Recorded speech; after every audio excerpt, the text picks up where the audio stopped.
నైరుతి ఋతుపవనాల కారణంగా తెలుగు రాష్ట్రాల్లో విస్తారంగా వర్షాలు కురుస్తున్నాయి. ఈ క్రమంలోనే మంచిర్యాల జిల్లాలో కురుస్తున్న కుండపోత వర్షం కారణంగా సింగరేణి ఓపెన్ కాస్ట్ గనుల్లో బొగ్గు వెలికితీత పనులు ఎక్కడికక్కడ నిలిచిపోయాయి. జిల్లాలోని మందమర్రి, కళ్యాణ ఖని, రామకృష్ణాపూర్ ఓసీపీతో పాటు శ్రీరాంపూర్ ఓసీపీలలో సుమారు 66,000 టన్నుల బొగ్గు ఉత్పత్తికి విఘాతం కలిగింది.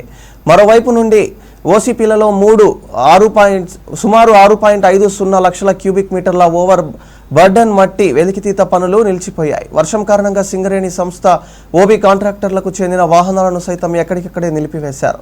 మరోవైపు 2 రోజులుగా కురుస్తున్న వర్షాలకు ఓసీపీ గనులలో నిలిచిన నీటిని భారీ మోటార్ల సాయంతో బయటికి తోడే ప్రయత్నం చేస్తున్నారు.